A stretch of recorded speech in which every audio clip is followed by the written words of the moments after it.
In 1970, we lived in a very different era in American history. At that time, we had true bipartisanship when it came to environmental protection.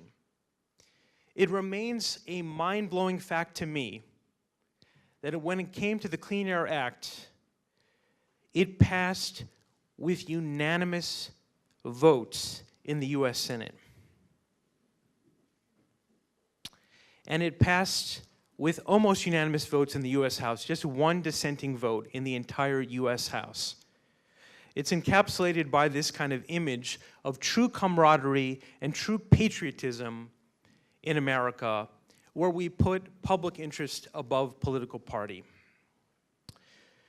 We fast forward to what happened last week, and I imagine that this somewhat encapsulates your world. An earthquake, a profound change in the landscape facing our country that probably most every one of you are trying to come to grips with. Today, this is a portrait of the state legislatures in America. And this is not a partisan commentary. This is an ideological commentary. That there have never been as many chambers of legislatures controlled by one party until what happened last week. Furthermore, we have a pretty healthy majority of one party in the US House and in the US Senate, in the presidency, and potentially with the Supreme Court. This is a very different era for our country. And what this could mean is the empowerment of the fossil fuel industry and the further empowerment of the corporate agricultural industry, because of the number of anti-government lawmakers that have been elected last Tuesday. And what could this mean? This could mean the end of the Clean Power Plan, which is the landmark public policy that the United States advanced as an earnest commitment to the Paris Climate Treaty, the most ambitious effort the world has ever seen to tackle the greatest challenge the world has ever seen, climate change. And the Paris Treaty potentially could be not unraveled, but weakened if the United States withdrew from that treaty. So this is what you might be feeling right now. A sense of despondency, a sense of grief, a sense of frustration, a sense of anger. Those might be your feelings right now. And I would understand. But I want to call on all of us to be resolute, to be prepared, to be collaborative, and above all, to be courageous. That is the heart of what we hope to accomplish with the 9th Annual Greening the State House. For you to learn facts that will make you better advocates, for you to realize that you are a part of an amazing community across Indiana, and to empower you to be powerful advocates for the environmental cause.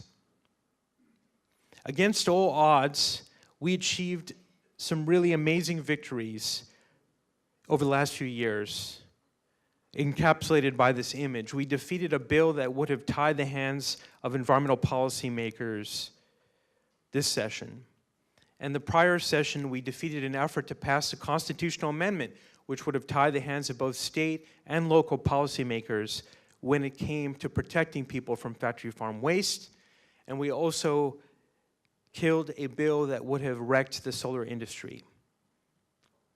That is because of you. That is because of the public galvanizing to make sure that the public interest is protected. This brings us to our keynote speaker, who is the hallmark and symbol of resilience in the face of great odds. Our keynote speaker is actually born and bred here in Indiana, in Batesville, but moved to Flint, Michigan to live what I would imagine would be an idyllic life with her 3 sons and her husband, to live a normal life. But it was dramatically altered because of this, the discovery of lead in drinking water. And it has affected potentially 100,000 people in that city. And it is a crisis that, despite the international visibility, has not been addressed. It is a great environmental injustice, but there are people like Melissa Mays, the 2016 keynote speaker, who provide a way forward about achieving resilience in the face of great difficulty. Melissa, please join us. I was not an activist at all. I was born and raised in Batesville, and I ran a financial planning agency. They moved me to the Thumb area of Michigan because my specialty was retirement planning and senior health care. So totally different. I had then, of course, graduated. My degree is in marketing. Totally different, not a chemistry fan until now. And so that's what I do. What I do is I do PR and marketing for bands, put on concerts and festivals, and work for 5 different radio stations doing marketing. So when the crisis hit, total culture shock, to completely just burst the bubble that I'd been living in, that yeah, my water was safe. Paid my water bill, should be good. So one of the things that I have learned is that, yeah, I'm poisoned, my family's sick, 100,000 people in Flint, their lives are forever changed, but there are ways that you can work together to make yourselves stronger because of this. So that's one of the things I'm gonna talk about. But to start off, we're gonna do a little exercise this morning. Raise your hand if you took a shower. That's a good number, good. That's good to know. Raise your hand if you brushed your teeth and you washed your face. All these things go onto your tap, no big deal, right? Think about the past week. How many times did you go to your tap to fill an ice tray? Boil pasta, wash your vegetables, make coffee with no question, no concern, no worry that that water coming out of your tap is doing any kind of harm to you or your family. And then think back for the past couple of years, how many times you gave water to your kids or your pets without fear, without worrying if it's going to do permanent damage to your children's brains. Well, for the people who live in Flint, all of us, that is a distant memory. I took a shower this morning, and wonderful water. I was in and out because we fear our showers. Despite what everybody is hearing in the major media, our water is actually worse because things have gone on for so long. These have been taken away from us. These normal, everyday, benign actions. You can't do them. You just cannot do them unless you have a nice stock of bottled water, which for a lot of us, we'd never purchase bottled water. It was silly. Why would you do that? You have water coming out of your tap. A brief history. This is our governor. Sorry about your governor. They're probably good buddies. Our governor, that's for all of us. We have to have some kind of laugh at this, you know, to make us get out of bed in the morning. We got to be able to push through this. Our governor is also a failed businessman. He was the CEO of Gateway Computers and was somehow elected in some random crazy thing to say, I'm going to fix Michigan. I'm going to fix it. I'm going to fix that bottom line and make it better. So profit over people took over, and there's the water that we have. What he did was he took us off of the Detroit water we'd had for 50 long, beautiful years of wonderful, clean water and put us on this, the Flint River, which was notoriously contaminated from being dumped in for about 100 years by GM, AC, Delco, DuPont, and several other, don't fall asleep, and several other industries, which of course have pulled out. Things are gone. You know, Flint already has enough economic problems. They told us, we're going to do it. We're going to switch you to the river, and we laughed. We're like, that's disgusting. There's cars in there. I don't want to drink that. But they told us it would be safe and save us money. We already had really high water bills, but now we have the highest water bills in the United States for the lowest quality water. We still have to pay our water bills, or our poison will get shut off. They can condemn our home, Child Protective Services gets called in. It's a huge fear for the residents of Michigan because Detroit, since they took us off of Detroit, they bankrupt the city. So how do you take out 2 cities and put them under state control? Water, because everybody needs and uses water. So, of course, all of this, again, to me, was completely ridiculous. But that governor right there put us under what's called emergency manager. It's an unelected, appointed official that doesn't live in Flint that says, hey, I'm going to go ahead and run your city. Since you're a minority city, you obviously can't do your bills. And I'm going to go ahead and do them for you. And I'm going to make these decisions for you, and you have no voice. It took away every bit of democracy that we had. We could complain to our officials, our mayor and our city council that we elected, and they could do nothing because this dictator had complete control. So the state was in complete control of every aspect of our life, from selling our Santa at City Hall to cutting off revenue streams to putting us on that glorious thing right there. So no matter what we said or did, we were stuck with silence. We were silenced because they said, you know, it's okay to set aside democracy for a while if we got to fix this bottom line, which seems ridiculous. So April of 2014, we switched to the Flint River. People started complaining almost immediately.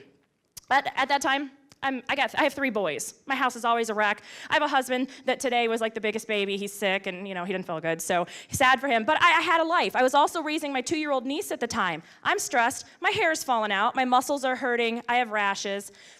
Don't even think that it could possibly be the water. You never think that that tap water is doing damage to you or your kids. My youngest had pneumonia that we now know was most likely Legionnaires in September of 2014. And, you know, you don't think it's the water. You don't know. They don't tell you what's going on because they didn't have to. Until January of 2015, we got this notice right here, and you don't have to read it out. I'll gab about it. It's basically a notice that says, for the past 9 months, by the way, your water has been contaminated with a cancer-causing byproduct. We didn't tell you because we didn't have to. Whatever. You know what? It's fine, it's safe, but you may want to talk to your doctor about it to see if it's safe to consume. My doctor was like, what in the world? I don't know water chemistry or water treatment because that was the utility in the state's job. So my doctor just said, it's poisoning you. I don't actually know. So we realized that we'd been lied to. And at that moment, when I opened this letter that was addressed to resident, and it was just a little trifold, wasn't even a big deal, wasn't pink or anything that would alert you that, hey, this is something pretty serious. The world dropped out underneath me, and I realized that we'd been lied to. And I started thinking back to all of the times we had bone pain. My kid got sick. My 13-year-old now had fallen off of his bike, and his wrist splintered. He just fell over, and his bones collapsed. His bones hurt him so bad, he couldn't sleep at night. These are all signs of lead poisoning, and we had no idea. Absolutely no idea. At this point, we didn't even know about the lead. We found it by accident a month later. So I started thinking, okay, you lied. You lied. You were supposed to protect us. What in the world? So it was mind-blowing, like Tuesday. Not as bad as Tuesday, but pretty bad. Pretty bad as last week. But I realized that, okay, this is a huge disaster, but I'm not going to let somebody do this to my family. I'm going to do some research and figure out what can we do? What is this? So we went online, and I had contacted Erin Brockovich and Lois Gibbs. So if you don't know about her, she had exposed Love Canal, New York, which is the EPA's first Superfund site, because they were also being poisoned. And I said, what do we do? What do we do? So they said, you got to get out there. You got to get out there and you got to yell and scream. You have to create awareness. So that's me and my husband. This is what we do for fun. At our very first protest, it was 16 degrees and just wonderful. So we're like, okay, I've never been to a protest before. You know, I mean, they make protesters look nuts and crazy on TV. I'm like, I don't want to go to jail. I don't know what happens with this. But it was very pleasant. We met a whole bunch of other people. My husband's an artist, so he came up with all these really creative posters and pieces of art. But we met a lot of other people that were like us, hair loss, bone pain, breathing problems. And then I realized, oh my God, it's not just my family of 5, it's 100,000 people, children, babies, senior citizens, regular people being poisoned. And most people had no idea. Half of the homeowners didn't even get the notice, and renters got nothing at all. So nobody knew. The news barely covered it. It was an atrocity. So when we went out there and started protesting, they called us crazy. called me a bored housewife. I had a full-time job at the time, but that's all right. And so I realized we had to do something. And I'm a nerd. My husband's a web designer and artist, so we created What Are You Fighting For? That's his lovely name. He came up with it, not me. We developed the website as a portal of accurate information, because what they were putting out was, it's safe, drink up, you're fine. Make sure you pay your water bills, though. Make sure you do that. So who am I? This is me. This is my family. I love dogs. There's my Indiana family in the small picture up top. We're weird. I'm a goofball, happy-go-lucky music promoter.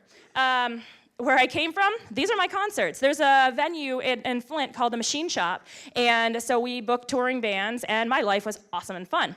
Not that yelling at people on the streets isn't awesome and fun, and visiting you guys, which is great. But basically saying that, I book metal bands, the heaviest of the heavy. So I am the most unlikely person to become a clean water advocate. But the reason I point this out is because every single person in this room has some kind of talent or ability to be able to do the same thing that I'm doing. I'm not super special. I'm a jerk. I am pushy, and I will not take no for an answer. But I think all of us are that way when you poison our kids. I think we all get pushed to that. It's like, you can make me sick. I'll deal with it. You cross the line when you make my kids sick.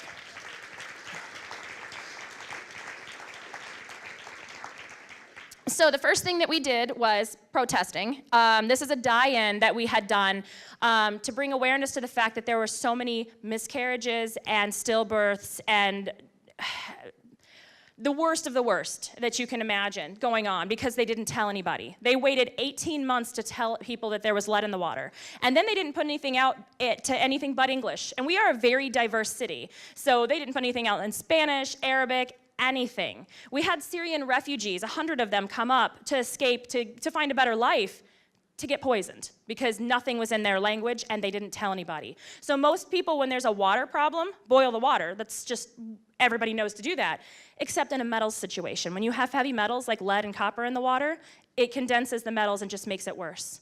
And all of the other contaminants, the cancer-causing byproduct I talked about in the water, gets released into steam. So by boiling the water thinking we were making our families safe, we made it worse. And of course, nobody bothered to tell us, hey, don't do that. So that was our job to tell people.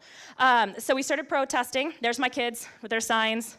And that's me. One of my favorite quotes is, when water is treated like a commodity, people die. And that's exactly what's happening across the world at this point in time.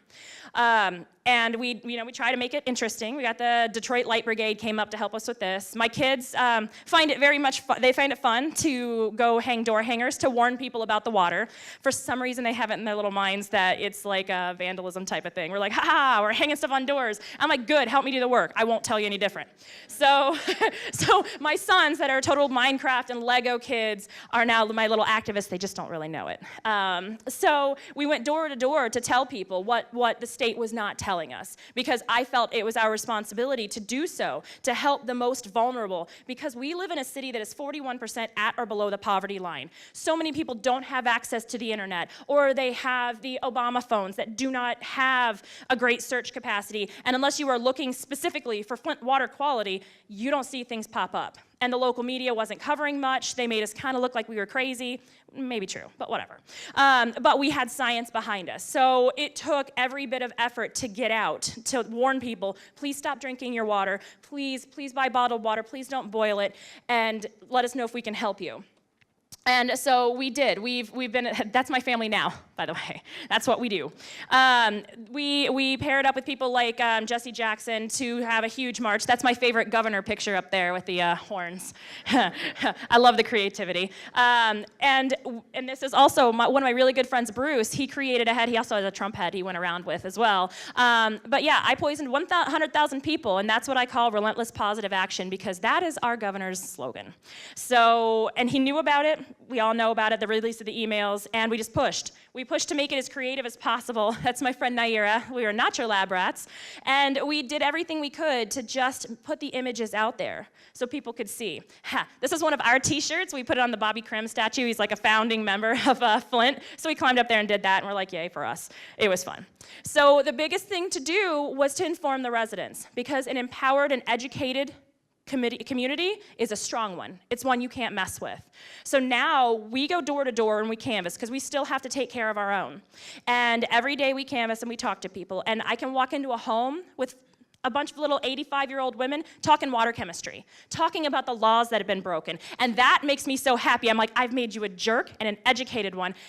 I did my job. Sweet. So that is a huge, huge thing for us, because if you have the knowledge, and you don't have to know everything in and out. I know so much about water chemistry, and it's really gross. So you can totally have some of that, but as long as you know that what's being done is wrong, and you know that you do have the right to ask questions.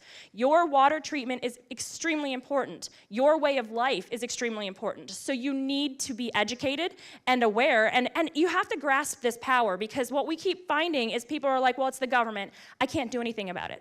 I can't say anything about it. They're not going to listen to me. No, they're probably not, but they're going to listen to a lot of us. So the more that we get together and work together, the stronger we're going to be.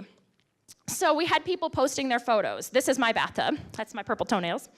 Gross. And we had people giving us photos so we could post them. This little boy had Legionnaires covered in rashes from head to toe. So the mother finally said, okay, I'm going to talk about this. She's like, she has 5 sons. All of them are sick. And now they have behavioral issues like the rest of our kids that we have to deal with. So we got, this is Gladys. That's her hair that she's lost, and the water that comes out of her tap. And this was outside of her home. She took this photo, and he threatened to have her arrested. He tried to call the police on her just for taking photos, which is ridiculous. I mean, I showed up and I'm like, that's hilarious. No, we're all gonna take photos and video now. But so if you're gonna do this to my, we're a family now. No, that's not gonna work out. But we got residents to get past the shame and the embarrassment of, oh my God, my water is brown. Oh my God, I've poisoned my children. Because I will tell you, as a mother, you know in your brain that you didn't do this, that you never in your right mind would have handed your child a glass of clear lead-filled water, because the unfortunate and scary part is most of the contaminants in our water are not that color. They're clear. They have no smell or no color.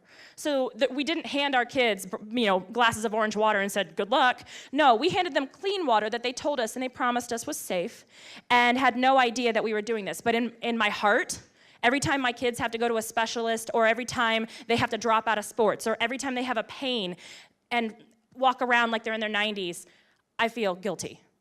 And it's hard to push back that. And you really, really have to work on that. You have to work past it, because they're your sons. You have to be strong for them. You have to show them to be strong. But also, you have to make sure other people can bust out of that shame and embarrassment and heartbreak and sadness, like all of us last week. To push ahead and say, all right, this is wrong, we have to fix it, and we need to get more people to speak up, more people to speak out, because it's also therapeutic to do that. Another thing that they're not talking about is the PTSD that we're all living through in Flint. When you're lied to for so long and promised this, and yet your lives are forever altered, it's hard to get past that. But again, you back it up and you're like, this is just water. How can this be so dangerous? But that's the point. That's what we have to talk about. We have to talk about the contaminants in our air, in our food, in our ground, and our water, because they can do some serious damage. And it's our jobs as consumers, as voters, as residents, and as human beings to take care of each other and push ahead and say, you know what? I get it that you're trying to save $5 here and there, but that's not what you do when it comes to something like water. You just don't do it. So, getting the point across, we want people to know still that nothing is changed. We have 218 service lines replaced out of 34,000. Our water is absolutely worse, and we're living off of this. We can't operate our daily lives without this. We ration our water to make sure we have enough to cook with, because you can't wash your vegetables. You can't, my husband's favorite, I always talk about his favorite dish, which is jambalaya. And, we're from the South, so we like it extra spicy. And I make a big pot for him. It takes 16 bottles of water to do this. It takes 16 bottles of water to wash every bit of meat, to wash the vegetables, to boil the rice, to clean everything, because you cannot let the tap water touch anything that's going to go into your children's mouths. You just cannot do that. So that's 16 bottles of water. A case is typically 24. That doesn't include washing your face, brushing your teeth. Especially I have kids in puberty, so you have to give them bottled water for their faces because it makes them break out more.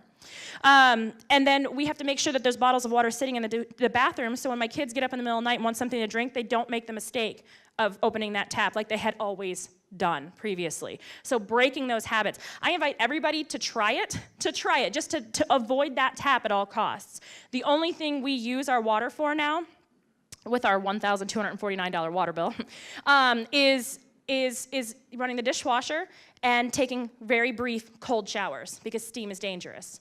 So the showers have to be less than 10 minutes, and you can't brush your teeth, open your eyes, or your mouth while you're in the shower because of the bacteria concerns.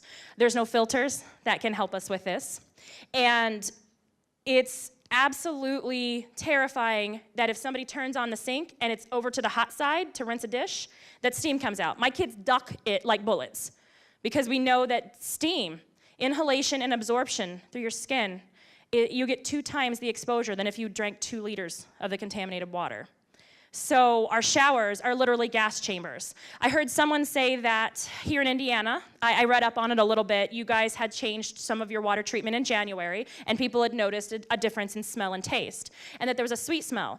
The sweet smell could be chloroform, and I know this because I have 100 parts per billion of chloroform in my shower, which is unacceptable. If anybody's watched any kind of movie, that's how you knock people out. That's how you get somebody, to go somewhere else that they don't want to go.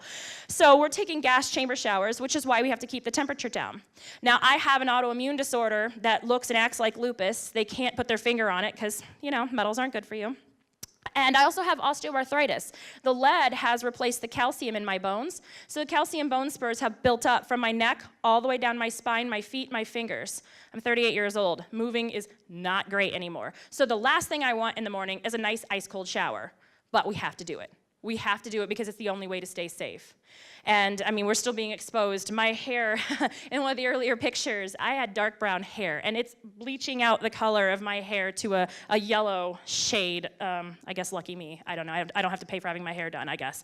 So I'd said, I guess I can open a spa in my house. People thought I'd had my hair light, and I was like, no, I just took a shower. So good for us. And then we know that there's a lot of bacteria in our water, so after you wash your hands in cold water, you use the hand sanitizer. So it is this step-by-step ridiculous process that we've had to adapt to. It's become the new norm, but we all despise it. We don't want this. We appreciate all the donations of the bottled water because we need it to survive, but we just want pipes. And getting people to listen to us has been a little difficult. So we just have to keep getting louder. And getting the point across is sometimes you gotta be funny. This is our former mayor who sat on TV and told everybody the water was safe. My husband is a genius, so we printed up thousands of these stickers and gave them out to people. So yeah, he put the lead in liter. So, that's a picture of him pushing the button to switch our water. So he did not get reelected, and I was pretty proud of that. It was the first time I'd ever gotten behind an elected official, but she's a doctor, our new mayor is a doctor, and she had promised to declare a state of emergency, and she did just that. So that made a huge change, and that was in December when everybody started hearing about this. So, even though we'd been fighting it for, 9-10 months before that. It's a little lengthy, 11 months. Wow. So yeah, these are some of the t-shirts we passed out. We made them white because now they're yellow and gray to show how bad the water is. We have to leave our home once a week to take laundry to a laundromat outside of town because it ruins your clothes. And your clothes smell so terribly that it's embarrassing. I can't send my kids to school with their school uniforms to have them smell like open sewer. So that's more money that we get to pay out that nobody's helped us with. On top of the 3 water heaters, I don't know if you know, a water heater can catch on fire. If you have a lot of chemicals in your water, apparently it can actually burn up the heating element, and that totally happens. So 3 water heaters, 2 dishwashers, 2 washing machines. Our garbage disposal just collapsed underneath the sink. We have pipes crumbling in the walls. We have residents who have their black pipes coming down from their toilets rupturing in their walls, which then you have to cut everything out because that's your sewer. So, and this is happening, exploding in people's yards, filling up in their basements. It's a disaster area, and we're just waiting for it to just literally catch on fire. And it's extremely gross, and I talk about how gross it is because of the fact that this can happen anywhere. And the unfortunate thing is it already is. So this is how we have to cook, and this is how we have to bathe our babies. Our babies cannot be in the water. We have to do this, and it's heartbreaking, but that's the last thing you want to do, especially the pregnant mothers who didn't know and were drinking the water, and they found lead in the cord blood and the baby. So that's been a common thing. So, of course, dealing with the guilt, but what we try to do is turn that guilt to anger, because that's a lot easier to manage, and getting people out. So there's so many different types of activism, and this is where I try to tell everybody that you can do this too. What's happened in Flint is awful. It's a crime. It is a crime. But what's happening across the United States is there's neglected infrastructure. There are crumbling pipes. There are now contaminated wells because the ground pollution is so bad. And it's overwhelming. I mean, I know I am not the cheeriest person first thing on a Saturday morning. You're welcome. I promise I'll spice it up maybe a little bit, tell you a couple jokes. I'm terrible about it. But the thing is that it is overwhelming. It's a lot. It is a lot to face, especially when your family's sick. So you're dealing with this. You're dealing with, the fact that I have a seizure disorder now because lead and copper is stored in your brain. And I have signal abnormalities, and every once in a while my brain just likes to go blah. So that's fun. And so I have to adjust to this. We all do. There are senior citizens out there that are marching with us, and they are in so much pain, and they are so sick. But I'm like, you shorten their life. You've reduced their quality of life because of these decisions. And so what we're trying to do is set a good example that if and when this happens to your town, you can do it too. Because if we can do it under a dictatorship, you guys who still have democracy and a voice can totally make this happen, especially if you've got legislators that work with you instead of against you, or that just ignore you. So, also good luck with that. I'm sorry, you guys. We we'd try to make a joke. But so how we did it was basically we made the website. Social media is really important because that is how a lot of people actually get their news. And of course, there's this big thing about fake news and whatever. And watch me roll my eyes. But it's true. But so we tried to be a source of truth. And you need to do this. We formed groups on Facebook. We're on Twitter. I harass elected officials like crazy on Twitter because it's fun. And so I am Flintgate on Twitter because Watergate was taken. So I encourage people to follow me because I am kind of funny sometimes. But the thing is you can reach millions of people instantly. So it's really important. That's a great way. So if you don't want to get out there and protest and march because outside is terrible right now, if you don't want to do that, or maybe it's a case to where it's not called for yet. You don't have to protest because you have people working with you. The biggest, strongest thing you can do is inform your residents. So, okay. So we had meetings, educational meetings, and marches. We test our own water. We had to go to court, so we filed a bunch of lawsuits. We advocate with elected officials in D.C. to help to make sure that you guys don't have this. And then, of course, introduce legislature like water being a human right. We built coalitions. I'm going to fly through this because apparently I talked too much already.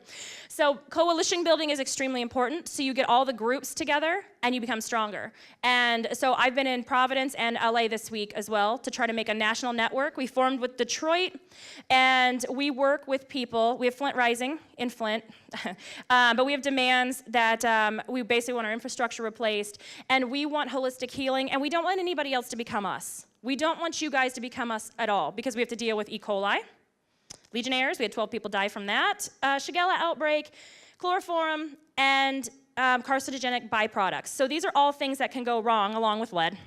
So now this is a regular happy-going person. Now this is me. I yell at people a lot, but I'm very nice about it. So you can, and the thing is that you can do it too because it's not just Flint. These are the cities that have been found to be in violation of the lead and copper rule, 5,300. And there are more that are cheating on other tests and hiding. This is just one study to come out. This is from the EPA. So it's not just us. What you can do is you can find me on Twitter, Facebook. I'll be here today, so you can catch up with me. But number one, get your water tested and ask questions. And don't forget us, because it's not just us. These are pictures that people have sent from all over the country to me of their discolored water. So if it hasn't happened to you yet, don't feel that it's not going to. So don't get in that safety bubble like we were and thinking it's all going to be okay. And get proactive. So that way you are not blindsided like we were. You can get ahead. And the biggest thing is that you do have a voice in your water treatment. You can ask questions, you can demand information, and make your voice heard. And also, too, your water utility might not be as horrible as ours, so they may just actually not know. So just let them know and stand up for yourselves so that way you don't end up like us. So if you have any other questions, I'm going to be here all day. I will have jokes. And just thank you for having me. And we can all get through this together, I promise. Fingers crossed.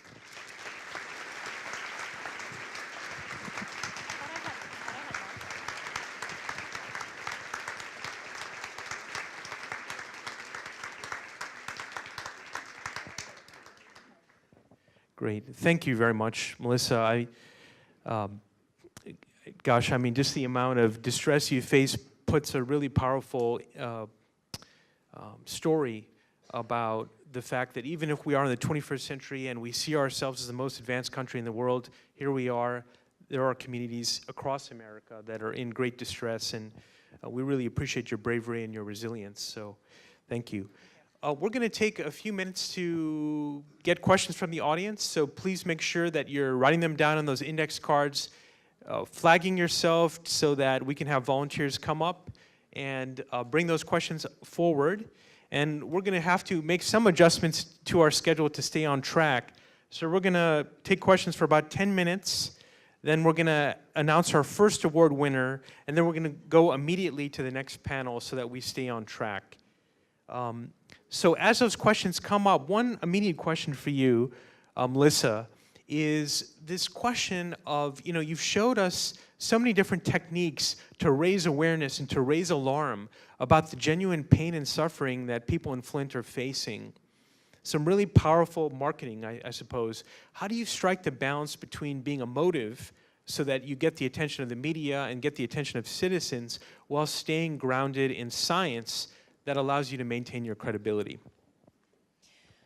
Well, it's difficult to find that balance. I'm not a crier. My dad was a drill sergeant, so I'm not very, that's why I crack jokes. So I don't cry on command, but there are times when you talk about it, it is important to get personal. I've talked about my colonoscopy, for God's sake. I mean, it's not like the best thing I'm gonna do, but I talk about it because I know that if other people are going through this, they're gonna realize they're not alone.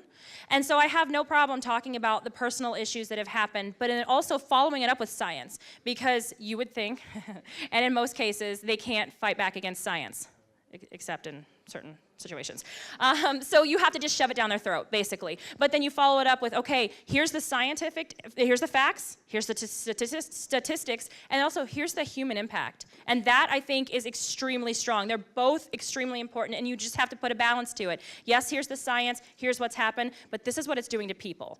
And that is generally what gets the attention of the media and other people, so that way they can take it, as well and say, oh, that's happening to me too. Or I don't want that to happen to me. Great. Thank you, Melissa. Next question is, who pays for all the bottled water and health care needed? Let's start with that question. There's a second part to it. But Okay. The first part, we did. We paid for the bottled water up until January of this year, when President Obama sent $5 million in bottled water and filters, which have already run out long ago. Most of them are donations from amazing people from across the United States, and the celebrities that typically donated bottled water instead of money, and of course the money can't go to the city anyways, so it went to like the food bank who purchased water and all that. So as for the healthcare needs, we have no help right now with missing work. They expanded Medicaid, but that's if you are under 21, pregnant, and that's it, and fit the income requirements, and that's obviously not all of us. I'm 38, and not pregnant. Oh, no, I already did that. So yeah, so I'm not, it doesn't help me. So unfortunately, we're still stuck with that. We've been begging for Medicare for all, but nothing's come through yet. the next question is, has there been any prosecution of elected officials? Yeah. Yes, but not the people that we want. They started with the low-level people, I guess, hoping to flip them on the way up. There have been 9 city and state officials that have been charged with the cover-up because they used their emails, which I guess good for us, but oh my goodness. So when the emails came out, they can see that they were actively covering up the high lead tests, the high blood levels in children, and doing everything that they could to basically lie to us. So there have been 9 charges, but they're all low-level people. The people that made the decisions are our governor and the emergency manager. So we'll wait and get excited when they get charged, if. Okay, thank you. Please continue to write down questions on any piece of paper. Just raise your hand, and we'll make sure to collect them. The next question is, have you considered moving out of Flint? as an environmental refugee? That's actually, I'm going to steal that. That actual title is fantastic. Well, I would have to put my house up for sale, and it is awesome. It was built in 1910, 2,300 square feet, 4 bedrooms, 2 bathrooms, full basement, poison water. That part at the end does not increase your property value. There's no way I could sell my house for what we owe on it, and also morally, I couldn't do that to somebody else, knowing that it poisoned my family. No filtration systems at this point would actually protect people in the home. I just couldn't do that to people. And then on the other hand, they're my family now. I can't leave the residents of Flint. We fight together, and we're in this together, and if we all duck out and leave, then the state wins. And that means that nothing will change. And so when this hits another city, nothing will change for them either.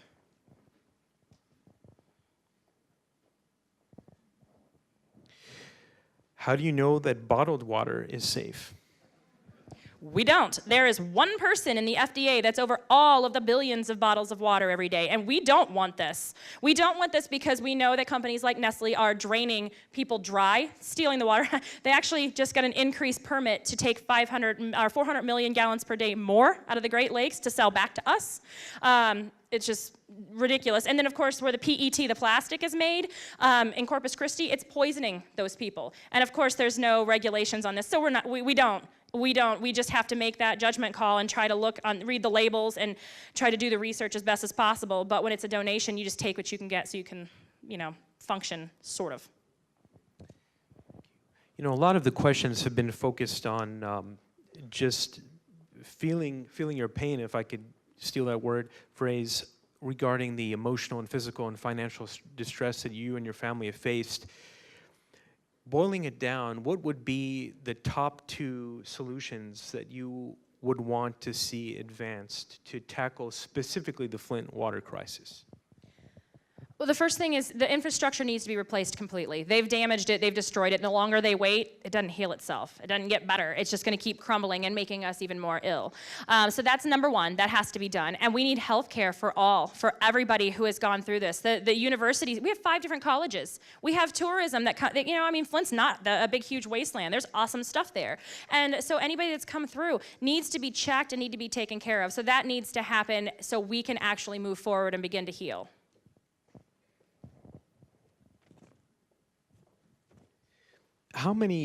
What's your sense, Melissa, of how many people in response to this crisis have actually tried to switch to well water? I know you and I talked about this yesterday, but you might want to share that. There's a lot. We looked into it. I'm like, well, I don't have $5,000, but I would scrape it up if I could. Unfortunately, because our ground is so contaminated, because of being a post-industrial area, we couldn't dig deep enough to find clean water. And then the fun part on top of it, the county has an ordinance against it because that also makes sense. So we would love to. I'm jealous of people with well water, which is weird, right? I mean, I'm jealous of people with that because at least you have a little more control over it. The next question is, the Michigan government just said getting bottled water to Flint residents is becoming inconvenient. Can you comment on that? Actually, they've never done it. So we sued them. I'm happy to be a part of that sucker. We sued them and said, look, there are people without vehicles. There are senior citizens that can't lift it. They're only allowing the water distribution sites open noon to 6, Monday through Saturday. So if you have lots of jobs or work a long day, my husband has to take out his lunch hour and instead of eating, has to pick up water when we need it. Or I'll do the same thing, which is ridiculous. So we sued and said, hey, there are people that cannot make it to this. They can't carry multiple cases of water on a bus. Each case of water weighs 26.5 pounds. So you can't do this to people who are sick, elderly, don't have vehicles. They can't carry 6 cases of water down the street because you'll see people with wagons and walking 2 to 3 miles one way to go pick up water. So the judge said this is incomprehensible, that in 2016 America, you have to go to a community site to come back with buckets of water.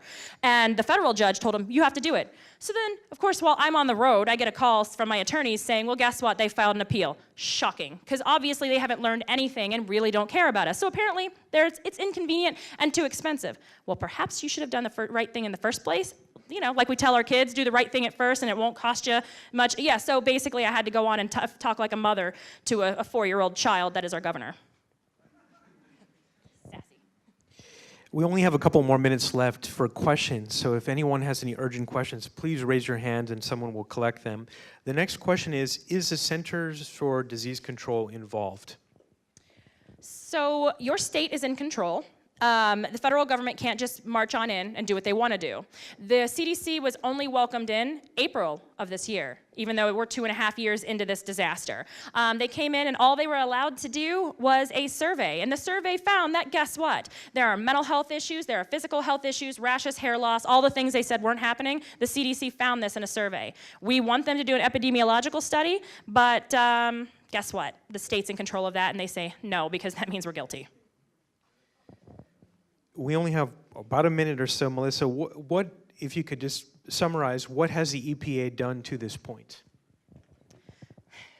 So the same thing, federal government just can't trample in here. They started doing research. We started working with Miguel del Toro in February of 2015 when we got the first high lead test in, and they asked questions. The state lied to them. The EPA is on site now to monitor and test the water, but they are still, since we are not a federal disaster, we're only an emergency. The state is in control of that as well. So we have to go to the people who did this to us in order to manage our recovery, which is insane.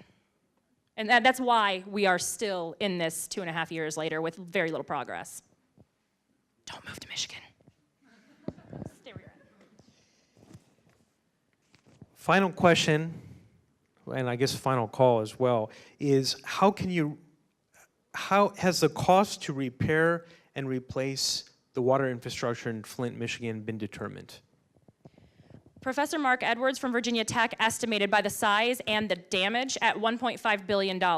Now, it may not be that big because Flint has shrunk. We used to have 250,000 people, now we have 100,000. So it actually would behoove them to do this and shrink the infrastructure anyway, but then that would be them using common sense and spending money on somebody besides themselves and tax breaks. So, yeah, we don't actually know. They've not bothered to do a full study, and they won't bring in the Army Corps of Engineers again, either. So it's a brick wall. But we don't give up. We don't give up, and it sounds really terrible, but I mean, I guess we're used to it, but just so you know, so if you have a problem, it's probably not gonna be as horrific as this because you don't live in Michigan, but you may run into things like this, but if a regular bunch of just ragtag community members can push it to this far, because despite what the media said, this has been a resident and citizen-driven movement from the get-go. We brought in Mark Edwards, we got the information to Dr. Mona, and that was after we'd already been fighting it, so I'm very proud of the residents of Flint because we stood together and did this, so your city can too. Thank you very much. Round of applause.